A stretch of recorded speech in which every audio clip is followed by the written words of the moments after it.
Jay White qui est pas de fan. Parce que même s'il est anglais, etc., que c'est pas un japonais comme Nakamura, on sait pas si les gens vont le connaître. Parce qu'il a pas été dans des grandes fédérations indie comme AJ ou comme Luke Gallows, Carl Anderson, etc. les gars. Jay White fait ses débuts à la WWE. 99% de sûr. Ils vont nous faire croire que la surprise du Rumble, ça va être Daniel Bryan. Alors que la vraie surprise, le swerve, la vraie surprise que la WWE nous prépare, en fait, c'est Brock Lesnar. On se revoit lundi, les potes, dans la review du Royal Rumble.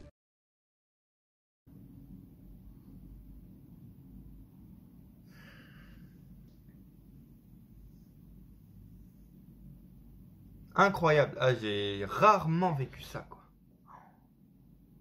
Comment hier soir, mais jusqu'à ce matin, 1er février à l'heure où je parle, j'étais hypé de fou, tu vois. Ça faisait des mois, peut-être même depuis 2019, que j'avais pas attendu un pay-per-view avec autant de hype, avec autant d'attente en fait, et autant de questionnements autour en fait.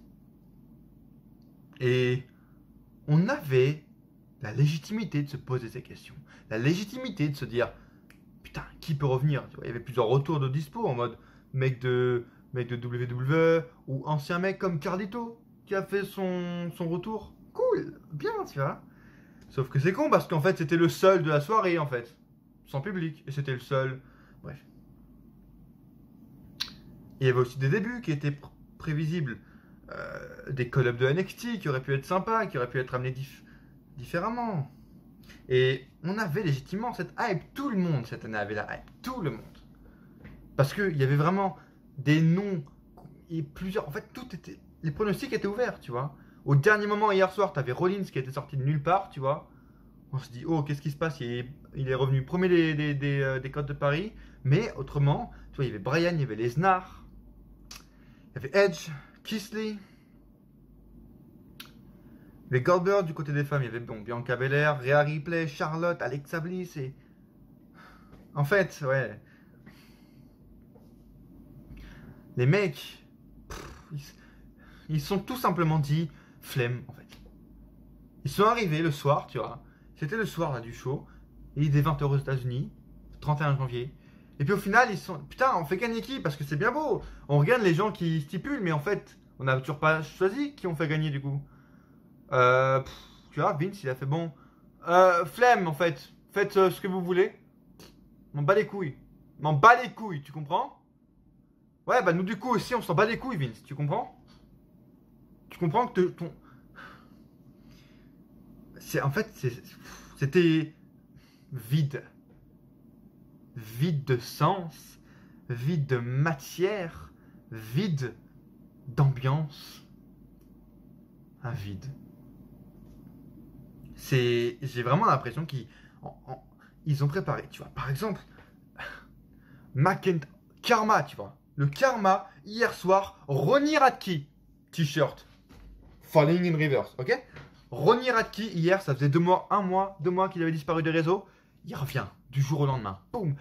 Magnifique post Insta, quelle magnifique photo de Ronnie Radke. Énorme. Tu vois, il revient sur Insta, je fais. D'ailleurs, sur Insta, allez me suivre, Darren-AHC. Je mets sur Insta, putain, Ronnie Radke qui revient le soir du Rumble. Le karma va être avec nous, les potes. Le karma. Ensuite, après ça, tu vois, je me rendors. D'abord, j'écoute le 3, enfin, pas le 3CFM, le truc kick-off là de Stury et tout, qui eux aussi est hypé, tu vois. Et comme un con, je m'endors devant parce que hier, j'ai eu une journée chargée. Regardez sur Twitter pourquoi. J'ai pas le droit d'en parler, tu vois, mais ce que je peux dire, c'est que j'ai eu un peu mal. Un peu mal au dos, un peu mal au rein, un peu mal aux épaules, tu vois. Sur des tapis, ça faisait mal hier. Et hier, j'ai une journée chargée, tu vois, vraiment. J'ai pas le droit de vous en parler, mais bon, allez voir sur Twitter, je vais donner quelques indices. Et bref, du coup, en fait, hier, je me suis rendu compte ce matin, j'ai dormi en écoutant, d'ailleurs, Stury, si tu passes par là, en fait, j'ai dormi en t'écoutant. J'ai dormi en écoutant Stury, Rabi, etc. Le matin, je me réveille, j'ai mon portable à côté de moi, je fais, ok, d'accord, bon, bah écoute. J'étais tellement KO que j'ai dormi avec. Ok, bon, pas de soucis. Et ce matin, je me réveille en mode, c'est le Rumble, le karma est avec nous. Drew McIntyre, Goldberg. J'ai presque failli dire magnifique, et honnêtement, ça le mérite presque, en fait. Parce que le match, Drew McIntyre a gagné fair and square. Bon, d'abord, il débute Impression d'un heel turn, il faut un coup de boule, etc. à Goldberg, on comprend pas trop. Ça passe à travers des barrières avant le match, etc. Ok, le match dure 3 minutes 30. On s'attendait à quoi de plus? En opener, ça lance bien le show. Vraiment, ça lance bien le show. Le titre WWE en opener, ok, tu vois. Drew McIntyre à la fin, hop, il se dégage dans le jackhammer. Ça lui donne un peu de crédibilité, même si encore une fois, le jackhammer. Putain, heureusement que Drew McIntyre est un bon catcheur. Sinon, sa nuque se serait brisée directement. Bref. Goldberg avec une nouvelle tenue, tout ça. Tu t'aurais juste arrêté de catcher au lieu de regarder quelle tenue tu vas mettre. Mais c'est pas grave. Goldberg, pour une fois, il a perdu fair and square. Ils ont donné une victoire fair and square clean face à Goldberg à Drew McIntyre. Donc maintenant, le mec qui va battre Drew McIntyre. Le mec qui va battre Drew McIntyre, j'ai envie de dire, va être une future star. Mais en fait, ça va être une légende. Bref. C'est...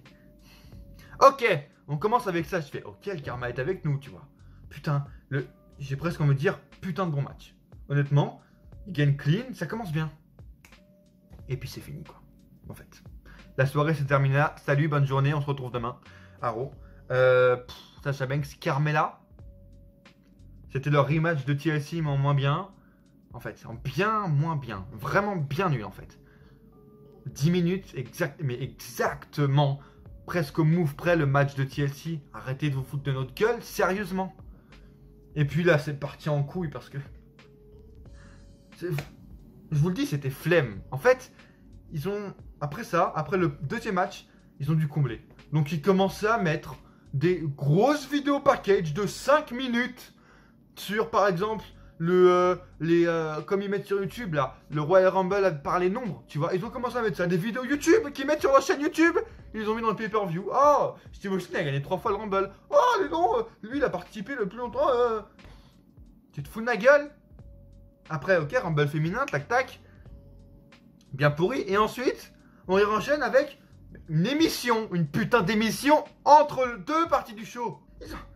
Les mecs, ils ont tellement peu de contenu, tellement rien à mettre.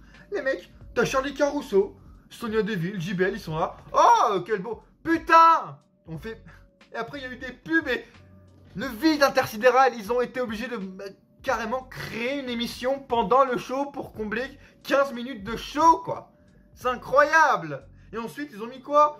Ils ont mis des pubs, des putains de pubs télé. Pubs télé sur le network. Est-ce que vous comprenez ce que je suis en train de dire?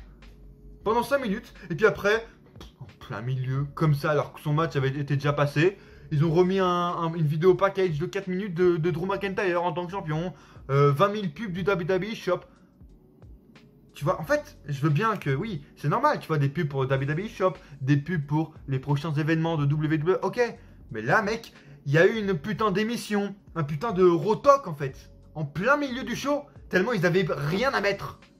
Et ce serait pas arrivé si, par exemple, ils auraient simplement construit leur carte du Royal Rumble il y a 3 mois à la fin des Survivor Series, et qu'ils auraient, par exemple, je sais pas, donné un putain de gros match et construit un putain de gros match qui aurait pu être le match de l'année entre Asuka, grosse championne, et Shayna Baszler. Pareil pour les titres par équipe. S'ils auraient construit le Hurt Business qui sont très bien, face à une autre équipe, ramener une équipe de NXT, j'en sais rien. T'as un putain de bon match par équipe. En plus, les matchs par équipe au Royal Rumble, ils sont souvent très bons, tu vois. Là, ils ont tellement eu la flemme juste de mettre un match random. Lashley, Matt Riddle, pour combler. Non. Il fallait vraiment qu'ils comblent, mais même pas avec du catch, ils ont comblé avec une émission. Et après avec des pubs de télé. Et après avec une vidéo package qu'on voit sur YouTube. Déjà ça te sort de l'ambiance.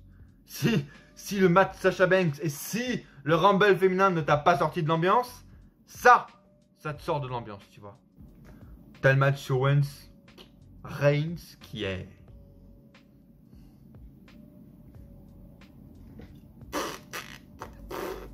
Avec un botch en plus à la fin de Paul Heyman qui met 5 minutes à démenoter Reigns, etc. C'est même pas qu'il était mal construit, c'est juste que c'était basique, il n'y a pas eu de spot extravagant, ça s'est terminé avec un sleeper. Alors pourquoi, si tu savais que ta prise, Roman, de sleeper endort tes adversaires pendant 10 secondes, pourquoi ton premier spot où tu as réussi à mettre Owens par terre, pourquoi tu l'as pas fait dès le début en fait? Tu vois, quand t'as roulé avec ta voiture de golf sur Owens, t'enchaînes avec ta prise de soumission et c'est fini. Non. ils ont attendu la fin parce que flemme en fait, attendez. Et c'était pareil pour les deux événements principaux qui ont été une catastrophe. De toute façon, vous allez voir ma vidéo réaction qui est déjà normalement sortie. Donc allez la voir, elle est sur YouTube, du Royal Rumble masculin. J'essaie de garder que les moments importants. Si c'est passé des trucs, je les ai gardés en tout cas. Même si c'est pas passé grand chose en fait. Parce que, en fait, c'est vraiment. Le Rumble féminin, mon pote. Chaque année, c'est pas fou, on est d'accord, ok. Mais au moins, il y a un peu de trame scénaristique, il y a un peu de trucs intéressants. Il y a au moins des femmes, des superstars qui sont mises en avant en fait, tu vois. Qui ont le nombre d'éliminations record, l'Ironman, qui font des assez grosses perfs et tout, tu vois. Au moins. C'est qui est arrivé? Je sais plus qui est arrivé première, deuxième. T'as eu troisième. Bianca Belair, tu vois, donc elle a sûrement été l'Ironman, mais ça n'a pas été mis en avant. Et puis, ça s'enchaînait, les entrées s'enchaînaient.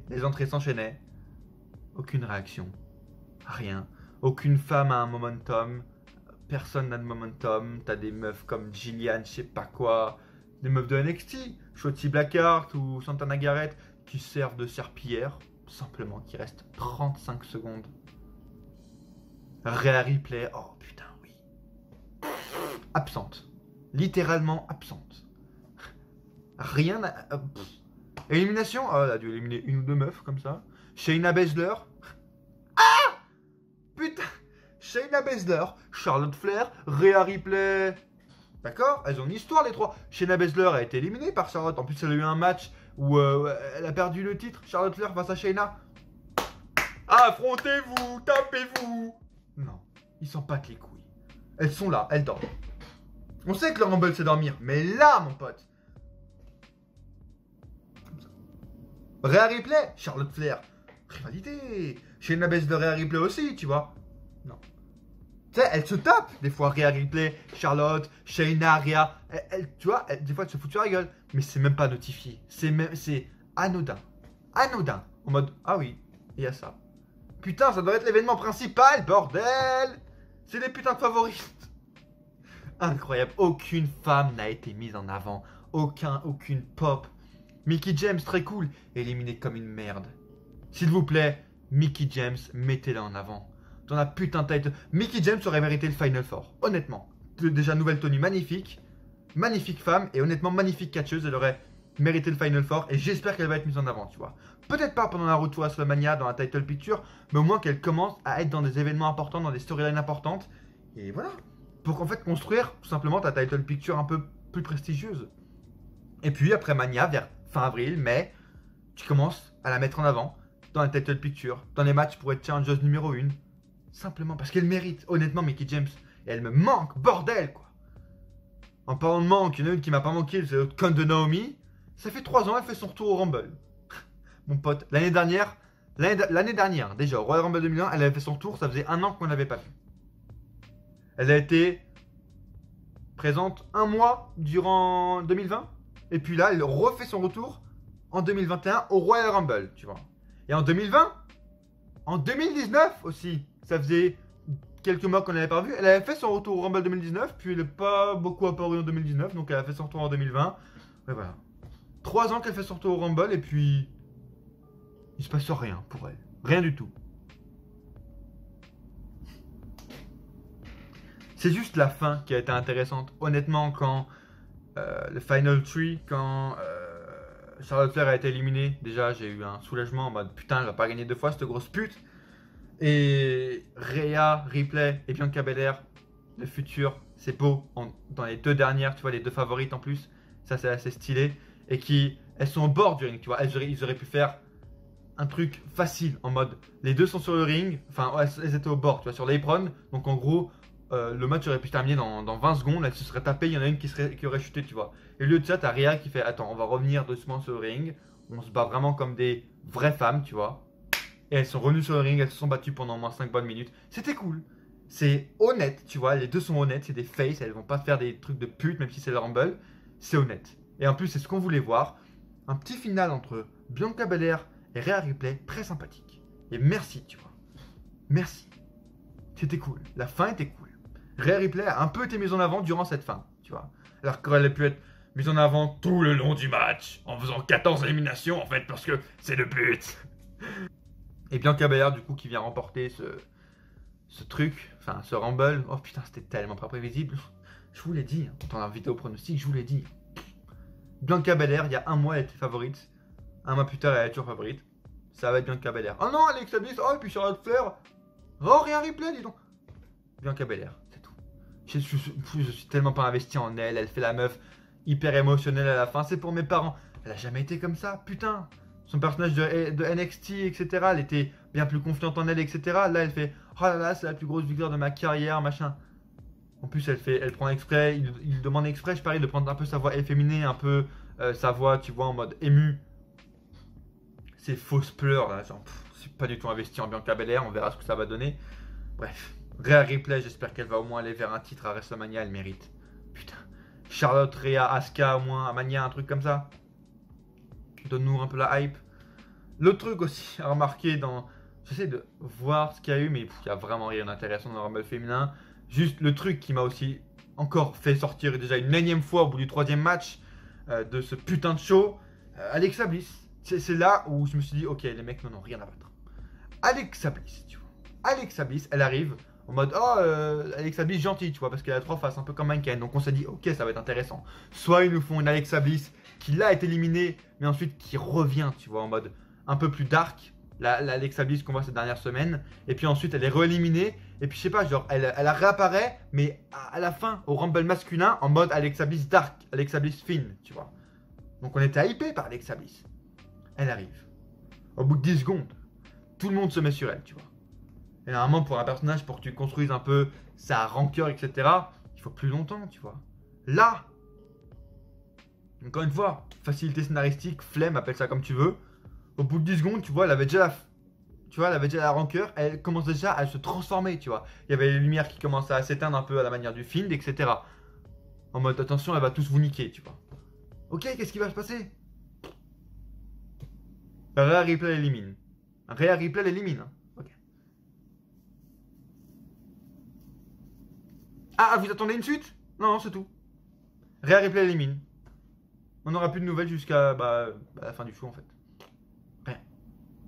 Enfin, c'est l'impression, mais mec, tu sais ce qu'ils ont fait? Honnêtement, je pense à toutes les femmes qui ont participé à ce Rumble. Vraiment, au début, dans un gorilla, ils lui ont fait. Ok les gars, 9, bon, vous allez aller au Rumble, faites le Rumble, tu vois. Vous savez, vous reposez dans le coin, mais vraiment fort, tu vois. Parce qu'en fait, faut pas trop risquer et tout, on sait pas ce que vous allez faire en fait. On va vous donner les infos au fur et à mesure, ok. Réa, toi, tu fais gaffe, mets-toi pas trop en avant. On va te donner les infos à la fin, tu vois, genre 2 minutes avant, histoire que tu sois prévenu en avance, tu vois. Pour que tu te prépares, etc. Donc, attends un peu les instructions par les arbitres, etc. Tu vois. Bianca, pareil. Mettez-vous pas trop en avant. On vous donne les instructions à peu près 2 minutes avant. 2 minutes avant la fin du match. Comme ça, vous pouvez vous préparer, etc. Ça marche? Mais sinon, faites le Rumble. Vous savez, vous battre, faire du chain pendant 3 minutes. Et puis, vous reposez dans le coin après. Vous savez ça? Faites ça. C'est tout. C'est exactement ce qui s'est passé. Je peux mettre ma main à couper, mon pote. Que à la Gorilla, ils lui ont fait flemme, en fait. Ils avaient la flemme de construire. Et ils ont fait, bon, on les met sur le ring. Et puis, les arbitres, voilà, au fur et à mesure, ils vont leur donner les instructions. Mais elles étaient perdues, ça se sent, elles avaient rien à faire. On sent qu'elles avaient rien à faire, quoi. Elles étaient là juste pour être là. Toutes, pas une exception, toutes, même Charlotte. Elle a rien fait. Il y a eu un truc avec Lacey Evans à un moment donné, on s'est dit, ok, Lacey Evans va sûrement éliminer Charlotte ou Charlotte va éliminer Lacey. Non, non. C'est Shayna, je crois, qui a éliminé Lacey et à la fin, Charlotte a été éliminée par Bianca ou je sais pas qui. On va leur demander de faire juste un Rumble classique. Avec aucun spot. Juste classique. C'est tout. Rien de plus. Voilà. Et Alexa Bliss, c'est vraiment l'exemple parfait, quoi. On s'attendait tous à au moins que là, quand elle était en mode gentil, qu'elle apparaisse ensuite soit dans le Rumble féminin ou dans le Rumble masculin en mode dark, tu vois, quel est son retournement de situation, le temps de se maquiller. Moi, je me suis dit, ok, ils font rien au Rumble féminin, c'est le temps qu'elle se maquille, etc., et qu'elle change de coupe de cheveux et tout, et elle revient au Rumble masculin, éliminer Orton. En plus, t'avais une putain de storyline avec Orton qui était parti dans les backstage, parce que le mec, même en rentrant numéro 1, il faut qu'il passe autant de temps sur le ring que s'il rentrait en numéro 27 comme chaque année, le mec n'est pas capable de faire un match entier, c'est fou quoi. La flemme de ce mec aussi, c'est incroyable. Bref. Et du coup, à la fin, en plus, storyline parfaite, t'as Edge, etc., Rollins, et là, t'as Orton, on se dit, tu vois, nous, on pense à Orton, on se dit, ok, il y a la storyline Orton-Fiend, Fiend va sûrement intervenir, les lumières vont se couper quand il restera que Orton et Edge, et t'as Alexa Bliss qui va arriver, faire peur ou je sais pas, ou distraire Randy Orton, et après le Fiend va... Non, non, non, rien. Alexa Bliss, en plus, il commençait à faire des trucs dark avec les lumières, et puis il y en a une qui est éliminée, elle s'est cassée quoi. Mais c'est incroyable. Mais j'ai même l'impression que, tu vois, j'ai l'impression vraiment qu'en fait ils avaient prévu quelque chose et qu'ensuite, quand Alexa Bliss est revenue dans un gorilla, on lui a fait non, Alexa, viens. En fait, c'est bon, on arrête. Tu peux partir, tu peux go home. C'est bon, on a fini avec toi. Pas besoin de plus. C'est bon. En fait, non, on fera pas ton Alexa Dark avec le Fiend. En fait, flemme. En fait, on n'a pas écrit et flemme. Donc, non, tu peux repartir. Oui, je sais, on avait prévu le tout. On commençait à teaser, mais c'est pas grave. On se débrouille. Flemme. Tu peux rentrer chez toi. Vas-y, pars. Voilà. Mais je mets ma main à couper qui c'était ça. J'en suis sûr, mon pote. Incroyable. Et est-ce qu'on parle du Rumble masculin? Est-ce qu'on en parle ensemble? Je pourrais faire un putain de podcast de 1 heure sur ce truc. Même s'il n'y a rien à dire, il y a tellement de trucs incohérents, inexplicables et cette facilité scénaristique incroyable durant tout le match, hein. Même pendant le match Reigns-Owens où la fin était basique, le match féminin comme je viens de vous le dire, mais le match masculin, alors là, la facilité scénaristique à son maximum. On tease des superstars pendant des semaines, les Cesaro, les Bryan, les Nakamura, etc. C'est les favoris. Et au final, on leur donne rien à bouffer pour le Rumble. Rien. On leur donne aucun fond de petite storyline, aucun fond de push un peu. Aucun fond d'importance dans le Rumble masculin. Cesaro, Nakamura, Bryan, tous, ils ont rien eu. Rien. Niet. Cette facilité scénaristique, elle est déconcertante. La plus flagrante, c'est Orton, mon pote. Bon, pour expliquer qu'il n'a pas envie de catcher, du coup, on va le blesser avec un coup de chaise. Un seul. On va le blesser, il va aller se reposer chez le médecin pendant une bonne heure, puis il revient à la fin. Waouh! Mais je suis vraiment presque, et honnêtement, c'est même pas presque en fait. Le meilleur match, vous savez quoi, le meilleur match de la soirée, c'était quoi? C'était McIntyre contre Goldberg. On arrive à ce stade, un match de 3 minutes 30 d'une putain de légende, un mec qui sait même plus porter ses prises. C'est le meilleur match de la soirée. C'est tout. Sami Zayn, numéro 3. Magnifique histoire à écrire. Putain de bordel de merde. Sami Zayn, simple, tu l'attaches. Son truc, c'est quoi? C'est, il est enguirlandais, je sais pas quoi, il est menacé, tu sais, conspiration, etc. des productions, de producteurs WWE. Donc, ok, tu vois, pour faire un peu la symbolique, lui aussi, tu vois, il s'attache, etc. à la corde. Donc, le mec, tout le long du match, jusqu'à que quelqu'un ait l'idée de je sais pas quoi, de lui couper la menotte ou qu'il y ait une storyline avec Biggie ou quoi qui s'écrive, le mec, il reste attaché tout le long à la corde. Comme ça, il peut jamais être éliminé, en fait, simplement. Et c'est une storyline qui est autour et qui plane tout le long du Rumble pour nous donner un peu de teasing, tu vois, de consistance, en mode rester jusqu'à la fin, tu vois. Rester hypé. Mustafa Ali, avec Xavier Woods, tout ça, Biggie. Il aurait pu éliminer Xavier Woods, puis éliminer Biggie. Comme ça, ensuite, tu donnes un peu la hit envers lui, tu vois, la hit d'un heel. Et puis, tu le laisses longtemps, tu vois. En mode, ok, maintenant, ça fait des semaines qu'il nous tease que c'est sa chance, que le mec méritait, qu'il va prouver à tout le monde qu'il devait avoir sa chance à Mania 35 face à Bryan. Tu le laisses. Peut-être pas en Iron Man, mais tu le laisses un peu longtemps, tu vois. Jusqu'à l'arrivée du 30, au moins, tu laisses Mustafa Ali, tu vois, dans le match. Ils ont même pas eu la force de faire ça. Ils ont même pas eu la complexité scénaristique de se dire attends, Mustafa Ali, il est contre nous, etc. Mustafa Ali, il veut prouver aux autres que c'est le meilleur. Ouais, ben alors on va le laisser. Non, tu vois. Je sais même pas si je vais continuer avec une review ou si je m'arrête là en fait. Parce qu'honnêtement, il n'y a pas. Je vous le dis, le meilleur match c'était McIntyre-Goldberg, c'est tout. Banks-Carmella, un plat total, 10 minutes. Le Rumble féminin, dodo. Rien ne s'est passé jusqu'aux 4 dernières minutes du match où, voilà, encore une fois, c'était cool. Les 2 dernières, avec Rhea Ripley, il y a eu un peu de tension, un peu de hype, un peu de teasing, un peu de suspense, c'était cool. Ok. Aucun retour, aucun début. Un Ronda aussi, quoi? Oh putain, mais ça aussi. Oh mon dieu, l'importance du numéro 30. Le foutage de gueule, tu vois, du numéro 30 en mode. Samedi, t'as Tamina et Natalia qui sont battues. Déjà, pourquoi ces deux-là? Pour le numéro 30. Le numéro 30, ok? Donc on se dit, Tamina, elle a perdu. Donc Natalia entre numéro 30. Tamina, elle a perdu. En mode logique, tu vois, en mode logique, elle devrait arriver un peu loin, tu vois. Elle devrait arriver en mode dans les 10 premiers ou dans les 12 premiers pour dire, tu vois, qu'elle a pas gagné le numéro 30. Non, genre, elle a perdu, elle a pas sa place au numéro 30, mais genre elle arrive numéro 25, histoire qu'elle soit pas trop désavantagée par sa défaite, tu vois. Donc elle n'est pas 30, mais elle n'est pas loin du 30. Comme ça, il n'y a pas de jalouse avec elle et Natalia, tu vois. À quel moment elle perd le numéro 30? Très bien. Elle perd le numéro 2 du Rumble. Simple en fait, c'est même la logique.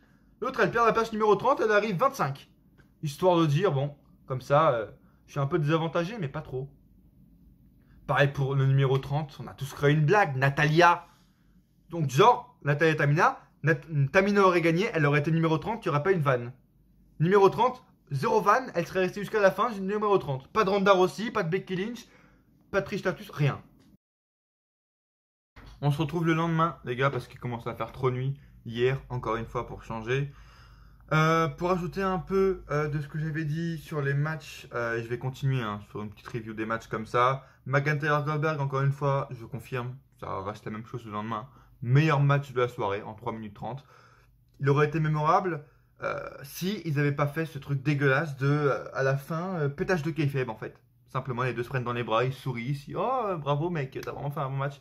Alors que 3 minutes avant, il y a Goldberg qui a fait passer Drew McIntyre en mode hyper vénère à travers des putains de barricades. McIntyre lui a foutu un coup de boule en mode heel turn, je sais pas ce qu'il avait fait. Voilà. Et puis 3 minutes plus tard, vraiment bravo mec, t'as fait un beau match. Ça n'a pas de sens en fait. Donc ça m'a sorti aussi du match, mais c'était le meilleur truc de la soirée. Il y a eu Reigns Owens aussi, à part le boss de fin avec Paul Heyman, je veux dire. Oui, prenez je sais pas, une pince pour couper la menotte, un truc, parce que ils ont tout pété en plus. À la fin avec le botch, du coup, juste avant, il y avait Reigns qui a du coup frappé l'arbitre pour pas qu'il compte jusqu'à 10 parce qu'il avait, tu vois, il pouvait pas se ressoulever, etc. Avec la menotte, ça le coinçait pour se remettre debout. Mais à cause de ce botch, 3 minutes plus tard, et ben en fait, on voit que il se met en position squat et du coup, il a les deux pieds sur le sol, quoi. Du coup, il est redebout en fait. Donc ça pète aussi le move, le spot d'avant avec l'arbitre qui est assommé, etc. Et puis je sais pas quoi. Vous savez qu'en plus là vous avez une limite de temps. Vous avez une limite de temps. Vous savez qu'il peut avoir une merde. Pourquoi vous faites un truc comme ça aussi compliqué à mettre dans une serrure avec entre un gros poteau avec plein de trucs?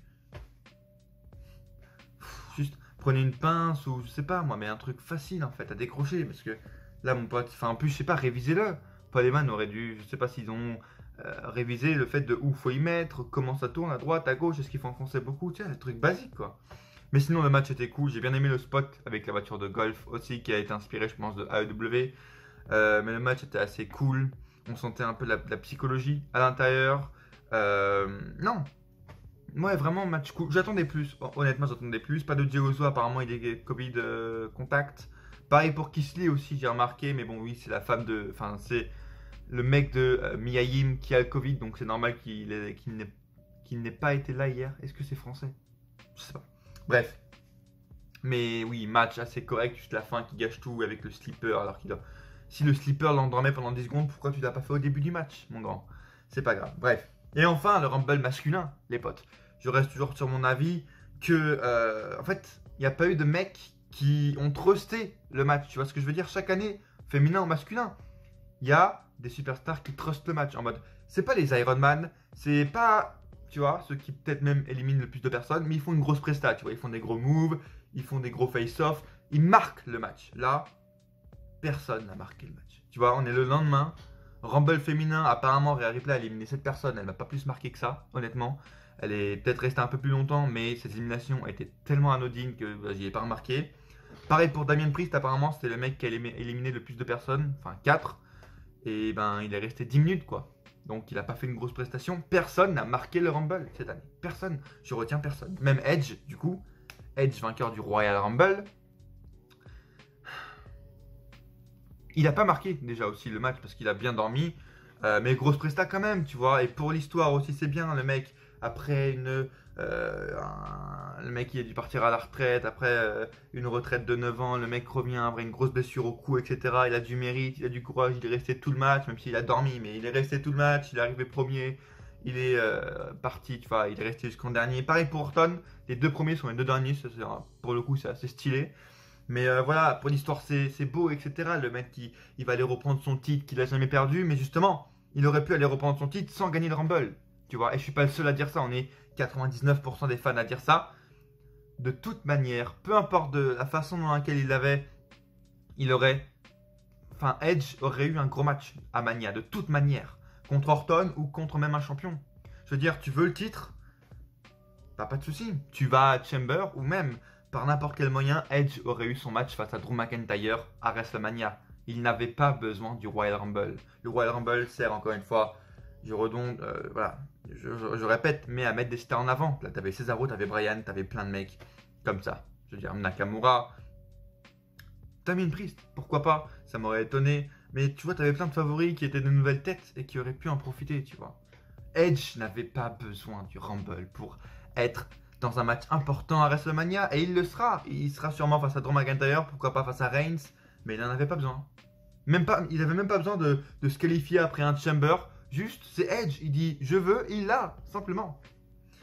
Bref, sinon, au niveau des retours, parce que je crois pas que j'en ai parlé, mais Carlito et Christian, ça m'a fait quand même plaisir. C'est cool. Même si Carlito va maintenant entamer, comme je l'avais dit dans ma vidéo réaction, je crois, ou je sais plus quand, une rivalité avec Elias et Jackson Ryker. C'est d'ailleurs le cas. Hein. Il a affronté Elias et Jackson Ryker avec Jeff Hardy ce soir à Raw. Super, voilà, on est parti jusqu'à Mania avec Elias contre Carlito. Super retour en tout cas pour lui. Je sais pas s'il était au courant, mais je sais pas s'il va rester longtemps non plus, tu vois, parce que ça aille pas trop. Moi j'aimerais bien voir Carlito vers le titre US, tu vois, mais bon. Christian aussi, c'était un one night only, mais c'était vraiment plaisant. Christian, il a toujours une bonne shape quand même. Le mec, ça fait déjà 7 ans apparemment qu'il a quitté le catch, putain. Il est vraiment resté en bonne shape, tu vois. Pourquoi pas qu'il revienne pour des fois être en équipe avec Edge, pour redonner un peu de prestige au titre par équipe de Raw ou de SmackDown. Franchement, je dis pas non, tu vois. Pourquoi pas. Christian, ça fait très plaisir de le voir. Et sinon, encore une fois, le gros bémol, il s'est rien passé de plus. On n'a rien donné à personne en fait. Voilà, Hurricane Helms, d'accord, super. Et après, Damien Priest, ok, mais il est resté 10 minutes. Il va aller affronter le Miz et mes couilles de John Morrison en équipe avec Booker T à WrestleMania. Retenez bien cette phrase, mon pote, parce que cette nuit, il a affronté Miz et Morrison en équipe, ou je sais plus quand, non, avec Bad Bunny, là. Moi, je sens Damien Priest et Booker T en association avec Bad Bunny, mes couilles, qui apparemment est super connu. C'est un gros rappeur aux États-Unis, je connais pas du tout. Et qui va aller affronter Morrison et Miz à Mania. Je sens le match comme ça, mon pote. Des gros spots, par exemple, comme avec Alexa Bliss, comme avec The Fiend, ça c'était possible. Depuis des semaines, ils nous font des trucs avec Bliss et machin sans public. Et ça passe. Pourquoi ils ont abandonné en plein show tu vois, la storyline avec Alexa Bliss qui était en train de se transformer en Rumble, elle est éliminée, puis rien ne se passe, quoi.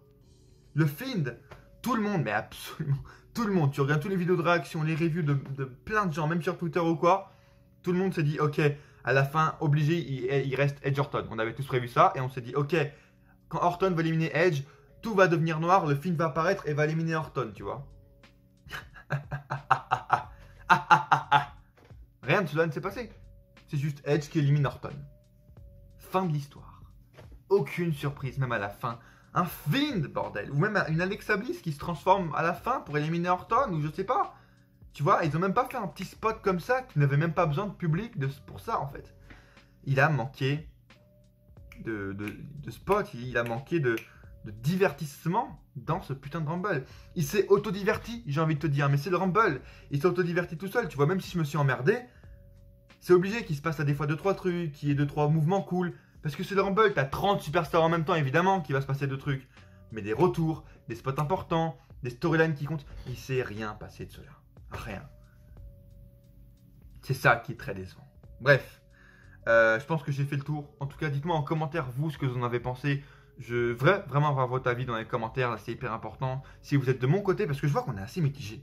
Il y en a qui vont vraiment pas kiffer, mais qui ont dit bon, c'est un Rumble qui passe. Et des mecs comme moi qui ont détesté. Enfin, c'est même pas que j'ai détesté, c'est qu'en fait, il s'est rien passé. Donc je peux même pas rien détester en fait, parce que c'était vide. C'était plat. C'était un Rumble putain de plat en fait. C'est ça qui est décevant. Bref, en commentaire, j'attends vraiment vos avis, les gars.